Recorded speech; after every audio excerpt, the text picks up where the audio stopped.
দেশের বিদ্যুৎ জ্বালানি অবকাঠামো খাতের উন্নয়ন, নবায়নযোগ্য জ্বালানির প্রসার এবং টেকসই প্রযুক্তি নিয়ে রাজধানীতে শুরু হয়েছে ১৫তম আন্তর্জাতিক পাওয়ার, এনার্জি অ্যান্ড ইনফ্রাস্ট্রাকচার এক্সপো ২০২৬।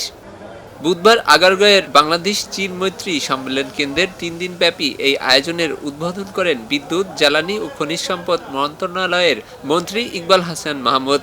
উদ্বোধনী অনুষ্ঠানে প্রধান অতিথির বক্তব্যে তিনি নবায়নযোগ্য জ্বালানির প্রসারে সরকারের পরিকল্পনা, রুফটপ সোলারের ব্যবহার বৃদ্ধি এবং নীতি সহায়তার গুরুত্ব তুলে ধরেন। আমাদের সরকারের এই সেক্টরটা হলো ট্রাস্ট সেক্টর। এক্সিবিশনের পার্টিসিপেন্টদের দেখে এটা কনভিন্স হয়ে গেছি যে আমাদের দেশ রেডি সোলারে যাওয়ার জন্য। সমস্যা হলো আমাদের পলিসি। আপনাদেরকে কিভাবে পলিসি সাপোর্ট দিলে আমরা এটাকে খুব দ্রুত ইমপ্লিমেন্টেশনে যেতে পারি, সেজন্য আমরা চেষ্টা করছি।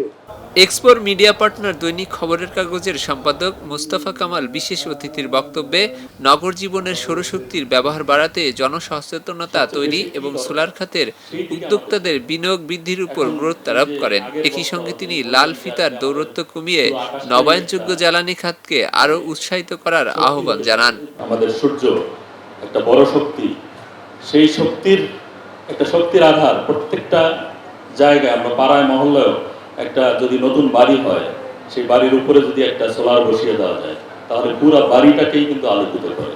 আমরা যদি সোলার এনার্জিতে যেতে পারি এবং এটা যদি অনেক বেশি কার্যকর করতে পারি একদম গ্রাম থেকে শহর সর্বত্র, তাহলে কিন্তু এই বিদ্যুতের এই ক্রাইসিস এটা আমরা থাকবেই না। আরও বেশি এখানে বিনিয়োগ করা বা বিদেশি বিনিয়োগকারী যারা আছে তাদেরকেও আনার ব্যাপারে আপনাদের মানসিকতা এবং আপনাদের ওপেননেস এটা কিন্তু দরকার। যে আমাদের এখানে লাল ফিতার দৌরত্ব, সরকারি কর্মকর্তারা থাকলে তারা এটা ইয়ে করতে পারতেন যে বিদেশিরা বিনিয়োগ করতে আসে, তারা সেই ওয়ান স্টপ সার্ভিসটা আমরা মুখে বলি কিন্তু কাজে পরিণত হয় না।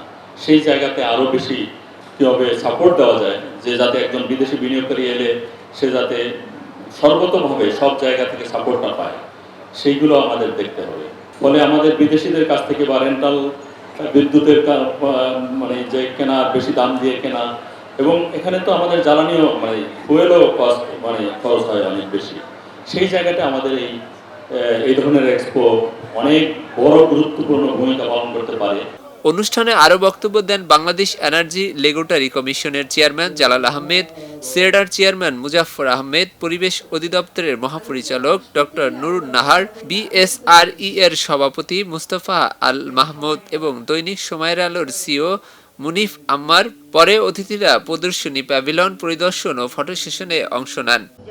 আয়োজকরা জানান ৭ থেকে ৯ মে পর্যন্ত চলা এই এক্সপোতে প্রযুক্তি প্রদর্শনীর পাশাপাশি ব্যবসায়িক সংযোগ ও খাতভিত্তিক সংলাপের সুযোগ তৈরি হয়েছে। বিদ্যুৎ, সৌরশক্তি, নির্মাণ প্রযুক্তি ও অবকাঠামো উন্নয়নে খাতের দেশি বিদেশি বিভিন্ন প্রতিষ্ঠানের অংশগ্রহণে আয়োজিত এই প্রদর্শনী টেকসই জ্বালানি ও আধুনিক কাঠামোর উন্নয়নে নতুন সম্ভাবনা তৈরি করবে বলে আশা করছেন সংশ্লিষ্টরা। এস আলী দুর্জয়, খবরের কাগজ, ঢাকা। খবরের কাগজ, নিখাত, নির্ভীক, নিরপেক্ষ।